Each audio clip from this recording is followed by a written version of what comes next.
Halo sahabat Falas, kita bertemu kembali dalam Falas Talk. Sahabat Falas, seperti yang kita ketahui, banyak sekali peminat beasiswa LPDP yang sudah banyak dan berhasil memperoleh beasiswa dari pemerintah. Ya.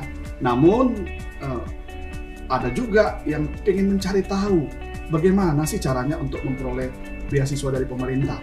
Ya, karena itu sudah banyak konten-konten dari yang berhasil membuat trik, tips bagaimana cara untuk memperoleh beasiswa dari pemerintah tersebut. Sahabat Falas, di balik semua tips dan trik tersebut, ada satu dokumen penting yang harus dipersiapkan oleh calon mahasiswa yang akan sekolah ke luar negeri, yaitu dokumen-dokumen mereka harus diterjemahkan ke bahasa di mana negara mereka harus dituju. Dan penterjemahnya harus yang tersumpah. Bukan disumpah ya, tapi harus yang tersumpah. Nah, mungkin banyak yang tidak tahu bahwa profesi tentang penerjemah tersumpah ini sangat penting. Ya, seperti apa dan bagaimana nanti kita tanya, apakah pemerintah mengaturnya? Nanti kita akan berdiskusi dengan narasumber kita. Sahabat Falas, sebelum saya memulai, izinkan saya memperkenalkan kembali, saya Fajar B.S. Lase, Staf Khusus Menteri Hukum dan HAM. Kita bertemu kembali dalam Falas Talk ini. Sahabat Falas tentu sudah familiar ya. Falas Talk ini akan berbicara serius tapi santai tentang berbagai hal, topik yang menarik, baik itu ranah hukum dan HAM. Dan harapan kami, seluruh pemirsa sahabat Falas bisa mendapatkan kemanfaatan, informasi-informasi penting dari kanal YouTube Falas Talk ini. Dan yang pasti kita akan memberikan topik-topik yang menarik lainnya. Oleh karena itu simak terus Falas Talk.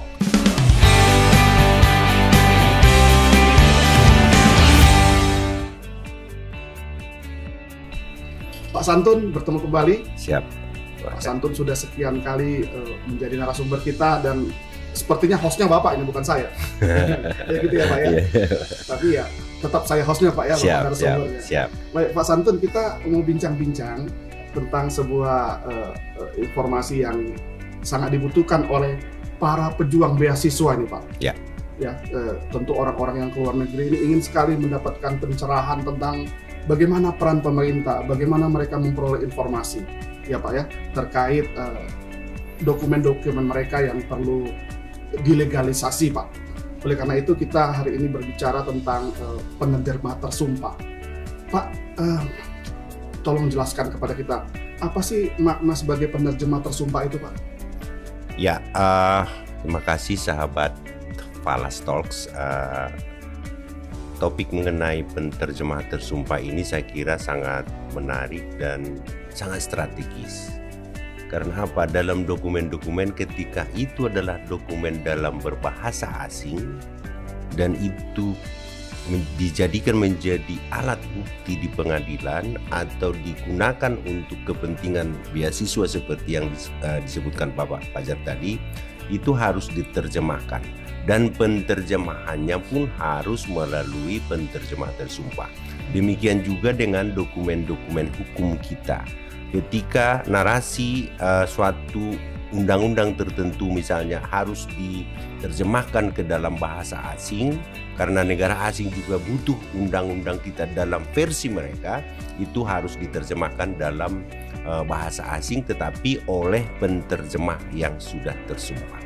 Saya kira itu urgensinya. Kenapa ini menjadi penting? Karena sejak tahun 1859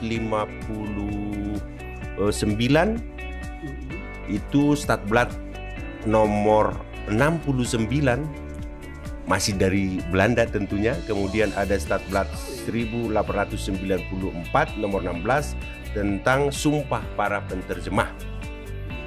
Baru kita mempunyai Permenkumham nomor 29 tahun 2016 tentang penterjemah tersumpah. Jadi ada sebetulnya bukan kekosongan, tetapi terlalu lama kita memakai Statblad yang harus kita adopsi dari Belanda. Baru 2016 kita memakai produk hukum nasional kita terkait dengan penterjemah tersumpah. Artinya belum ada undang-undang yang mengatur tentang penerjemah tersumpah ya Pak? Belum ada Kita undang-undangnya. masih menggunakan Langsung Permenkumham. Ya. produk Belanda. Ya. Jadi Permenkumham yang tadi Bapak sebutkan itu yang merujuk kepada Statblad tahun 1869 tadi Pak? Ya. Oh, oke, Pak Santun, tadi Bapak sudah sebutkan tentang Permenkumham 29 2016. Kemudian ada perubahannya Pak kalau nggak salah ya? Ya, Undang-Undang Nomor 16 tahun Undang-Undang Nomor 16 tahun 2016, Nomor 29 tahun 2016 ya. Permenkumham atau undang-undang Pak? Ya, Permenkumham. Ya. Minta maaf. Permenkumham 29 tahun 2016. Ada perubahannya Pak ya? Ada perubahannya Undang-Undang Nomor Permenkumham Nomor 4 tahun 2019. Baik Pak, bisa kita diberikan pencerahan Pak? Apa sih yang signifikan dari atau perbedaan yang signifikan dari Permenkumham 4 2019 dan Permenkumham 29 tahun 2016 tersebut Pak ya, yang kita bisa ketahui? Kalau di Permenkumham nomor 29 tahun 2016 judulnya adalah tentang tata cara pengangkatan, pelaporan dan pemberhentian penerjemah tersumpah. Kemudian itu sebetulnya penyempurnaan ya dari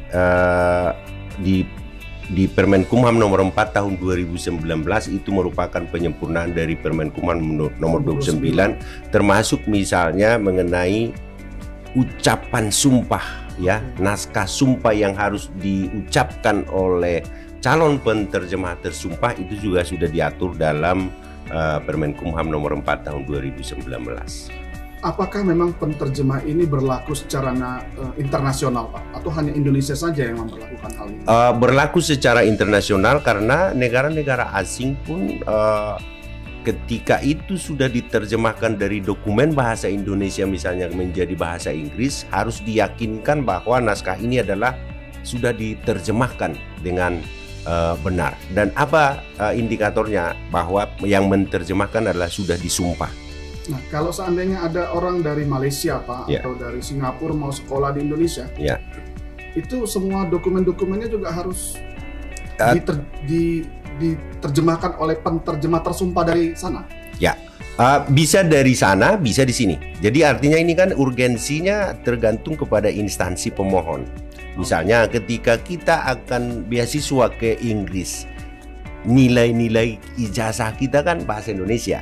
Betul Pak. Bahasa Indonesia. Misalnya mata kuliah hukum perdata 1 itu bagaimana bahasa Inggrisnya itu ketika universitas di Inggris misalnya meminta bagaimana transkrip calon mahasiswa yang bersangkutan, sehingga harus diterjemahkan menjadi bahasa Inggris dan itu harus diyakini bahwa itu sudah diterjemahkan oleh penerjemah tersumpah. Wah, terima kasih Pak, menarik sekali.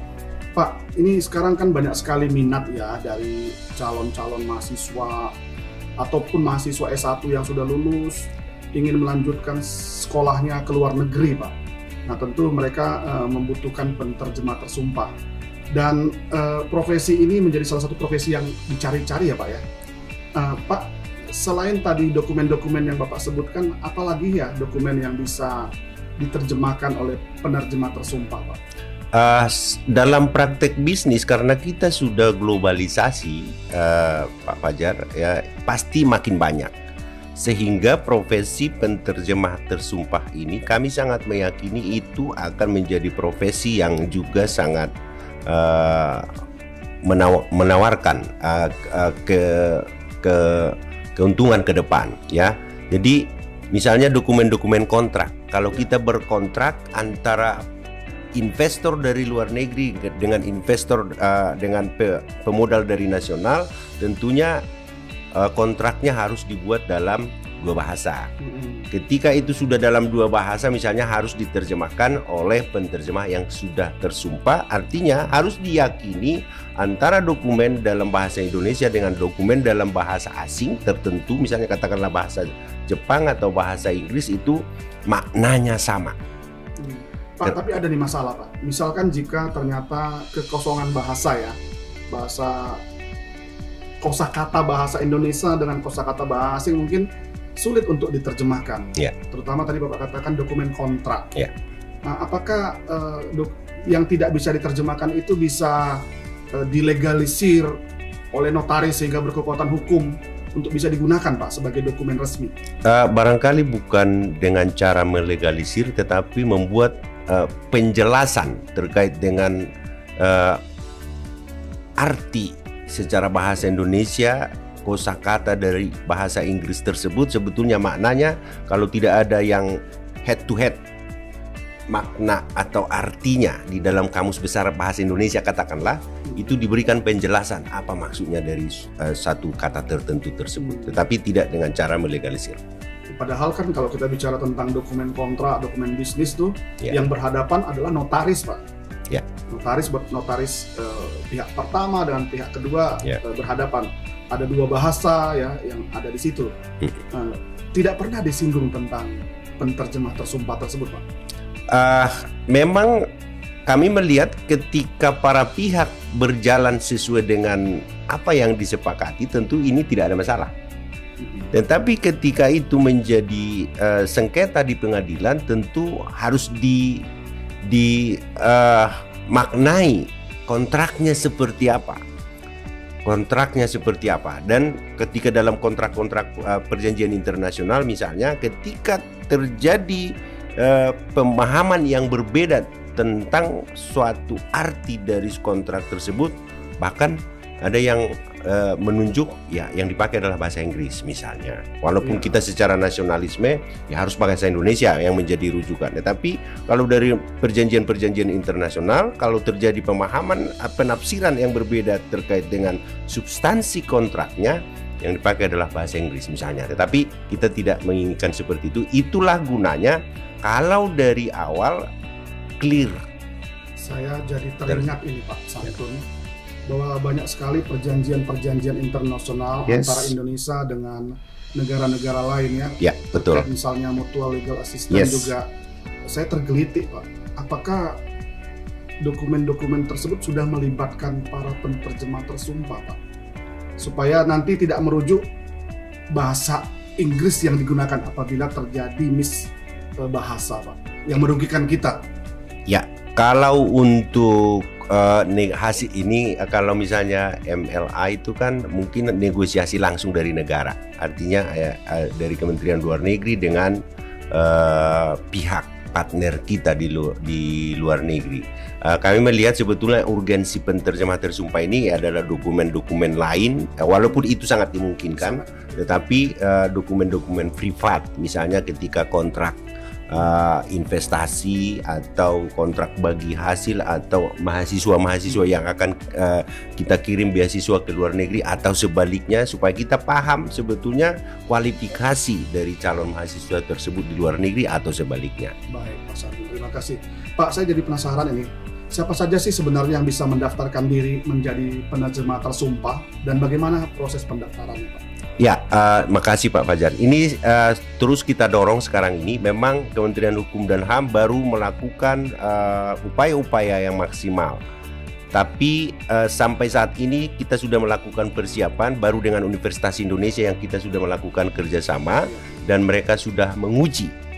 Universitas Indonesia, Fakultas Sastra Universitas Indonesia sudah menguji calon-calon penterjemah tersumpah karena memang mereka sudah disertifikasi. Sertifikasinya ada disebut dengan BNSP, Badan Nasional Sertifikasi Profesi. BNSP ya Pak? BNSP, Badan Nasional yang memberikan kewenangan untuk melakukan ujian bagi fakultas sastra biasanya. Jadi ada beberapa fakultas sastra dari beberapa universitas negeri yang berkolaborasi dengan Kementerian Hukum dan HAM untuk mendukung, sehingga profesi penterjemah tersumpah ini nanti ada regenerasi yang baru-baru lulus dari fakultas sastra. Oke, berarti jadi sahabat Falas, para lulusan fakultas sastra yang berminat untuk menjadi penterjemah tersumpah harus disertifikasi dulu oleh BNSP. Setelah mendapatkan sertifikasi, baru nanti mengajukannya kepada Direktorat Jenderal Agung. Diuji lagi oleh fakultas. Oleh fakultas sastra yang terkait. Baru nanti diusulkan oleh fakultas sastra. Oh, berarti dia tidak boleh pribadi, Pak? Iya, melalui fakultas di mana dia ujian. Kemudian baru nanti dilantik oleh Menteri Hukum dan HAM. Oleh Menteri Hukum dan HAM. Wah, menarik sekali profesi ini, ternyata dilantik oleh Menteri Hukum dan HAM. Ya. Pak, ini pertanyaan di luar konteks, Pak. Kira-kira ini baru digarap oleh pemerintah karena permintaan dari Fakultas Sastra atau bukan? Tidak, kami melihatnya Pak, ini harus kita kelola. Karena seperti yang kami kemukakan tadi, dari tahun 1859 kita masih memakai Stadtblatt. Dan tidak ada yang baru dilantik lagi, karena yang sebelumnya melakukan pelantikan adalah Gubernur DKI dan Gubernur Jawa Timur. Itu pun diterjemahkan asumsi. Pengertiannya adalah karena di Stadtblatt itu disebut Gubernur Jenderal. Gubernur Jenderal zaman Belanda. Jadi Gubernur Jenderal itu diterjemahkan sekarang menjadi Gubernur DKI. Nah itu. Tapi untuk periode tertentu sejak tahun 2011-an DKI pun tidak, dan Jawa Timur tidak mau lagi melantik, sehingga ada kekosongan penterjemah tersumpah yang baru yang tidak dilantik untuk beberapa tahun ini. Berarti negara hadir. Negara hadir untuk mengisi kekosongan tersebut. Menarik sekali, sahabat Falas. Nah, Pak, begini Pak, saya ada mau pertanyaan. Beberapa waktu yang lalu salah satu staf saya itu kan mendaftarkan diri untuk mendapatkan beasiswa ke luar negeri. Ya, Pak. Udah lulus sih sekarang Pak, sudah jadi PhD. Ya Pak ya, Ibu Fani ini Pak. Nah, beliau waktu itu melihat nama-nama tersumpah yang ada di website kedutaan besar ya, negara tujuan beasiswanya. Itu seperti ada kekhususan kalau kategori penerjemah tersumpah A ini harus menerjemahkan dokumen negara tersebut.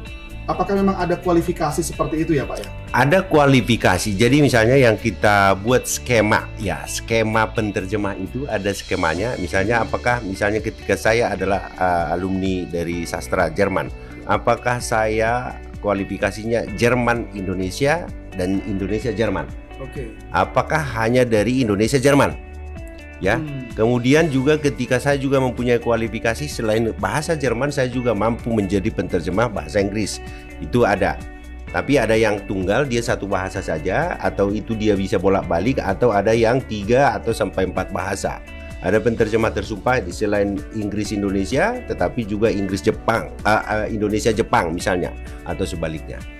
Baik Pak, ada satu hal yang perlu di-clearkan ini Pak. Ya. Terkait penterjemah tersumpah yang dilantik oleh negara, dalam hal ini Kementerian Hukum dan HAM, dengan penterjemah tersumpah yang diakui oleh kedutaan besar, namun mungkin tidak terdaftar atau tidak tersumpah di negara. Baik, makasih Pak. Ini menarik.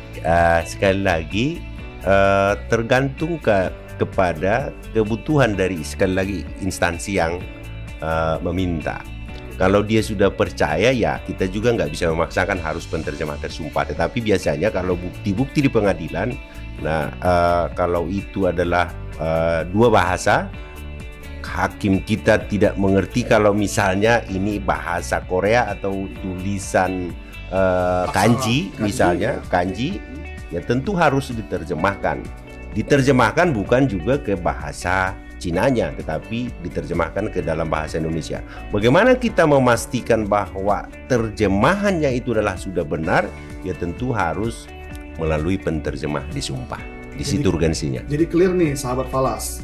Bagi pejuang beasiswa, kalau mau menuju negara yang dituju, lihat kebutuhannya ya.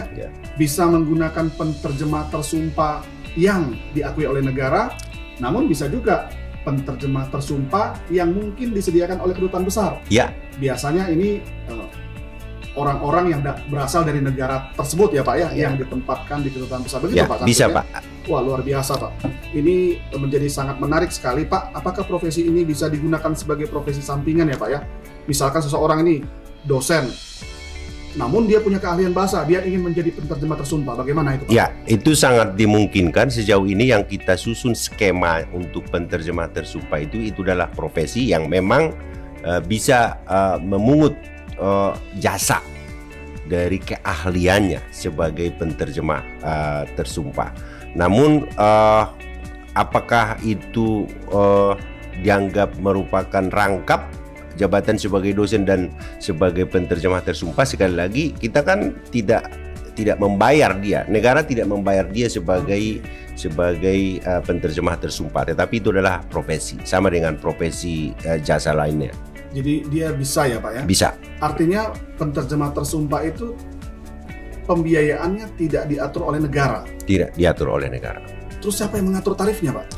Itu mungkin tantangan kita ke depan. Kami harus mengakui memang seperti kurator sekarang itu kan sebelumnya tidak diatur. Kemudian itu kita melihat negara nanti akan hari. Tapi paling tidak ini cikal bakal dulu Pak.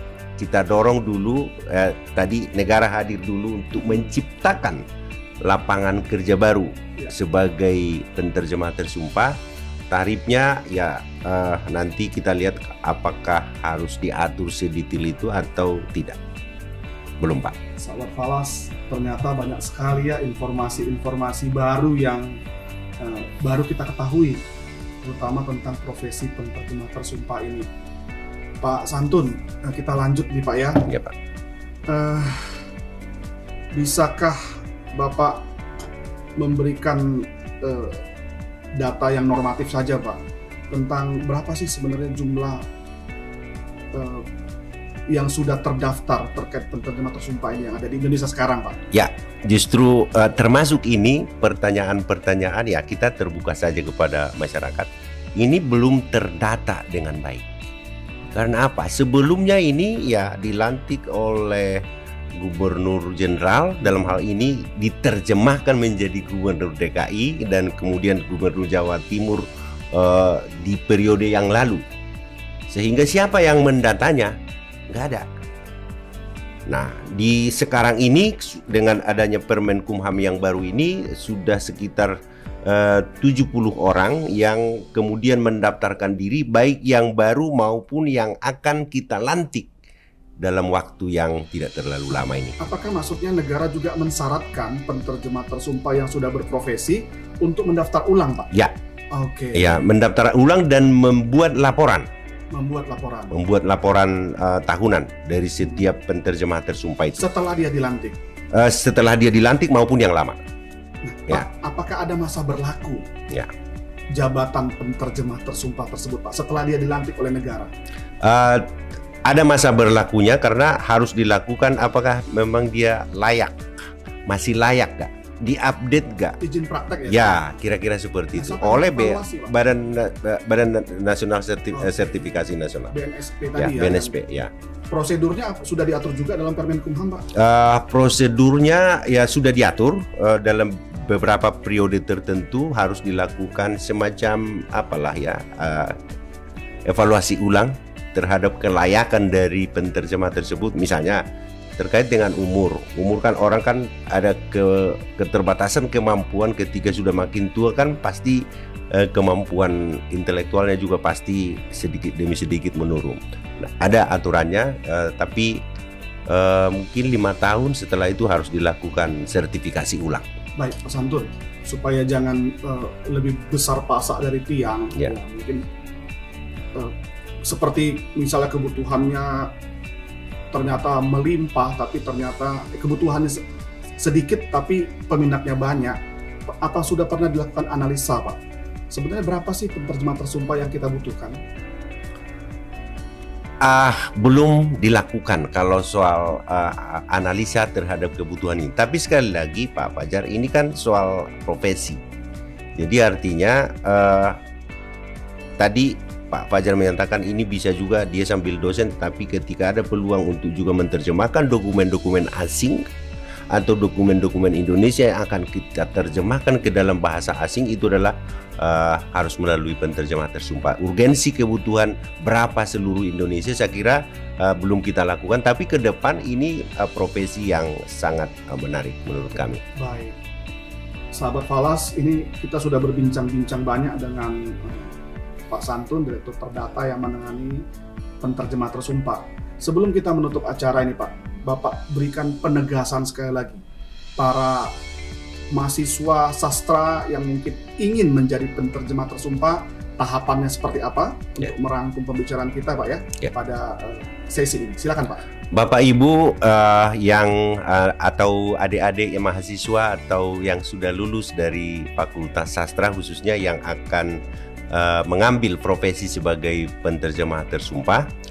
Jalan ini sudah kita dibuka oleh pemerintah, ya. Silakan untuk berkoordinasi dengan fakultas sastranya di mana Anda teman-teman lulus, atau di fakultas-fakultas sastra di luar universitas di mana adik-adik sudah lulus, karena ada beberapa universitas, Pak, tidak tunggal, tidak hanya Universitas Indonesia. Kemudian nanti selanjutnya akan diadakan ujian oleh fakultas yang bersangkutan. Setelah dinyatakan lulus baru didaftarkan ke Direktorat Jenderal Administrasi Hukum Umum untuk dilakukan pelantikan. Jadi tata caranya menurut kami tidak terlalu rumit, tinggal sertifikasi, koordinasi dengan fakultas sastra di beberapa perguruan tinggi, Universitas Indonesia, Universitas Negeri Semarang, kemudian UGM, ada Universitas Pajajaran, Universitas Brawijaya, ya, dan beberapa universitas. Sahabat Falas, mudah-mudahan yang belum mendapatkan informasi setelah melihat kanal ini bisa mendapatkan informasi dan berkeinginan. Nah, kalau sahabat Falas berkeinginan, Pak Santun, kira-kira di mana mereka bisa mendapatkan informasi lengkap dari Direktorat Jenderal AHU? Tolong disebutkan webnya atau nomor telepon atau apa yang bisa diakses oleh mereka. Ya, Bapak Ibu dan juga sahabat Falas Talks yang kami hormati, informasi selanjutnya dapat dilihat di website Direktorat Jenderal AHU dengan alamat www.ahu.go.id. Kemudian detailnya memang mungkin belum tentu ada di sana, tapi ada di sana kontak person yang bisa dihubungi untuk lebih teknis nanti kita memberikan penjelasan kepada masyarakat secara umum. Terima kasih. Baik, Pak Santun, terima kasih sekali Pak untuk penjelasan Bapak. Sahabat Falas, tentunya tema ini bisa semakin memberikan pencerahan kepada kita dan para pejuang beasiswa, juga individu-individu atau siapapun yang membutuhkan penterjemah tersumpah bisa mendapatkan pencerahan melalui perbincangan kita pada sesi ini. Sahabat Falas, kita mengakhiri topik ini. Sampai jumpa di sesi Falas Talk berikutnya, tentu dengan topik yang menarik. Jika ada pertanyaan-pertanyaan, lemparkan ke kolom berikut. Dan ingat sahabat Falas, jangan lupa selalu like, subscribe, dan berikan feedback terhadap Falas Talk ini. Terima kasih, sampai jumpa di episode berikutnya.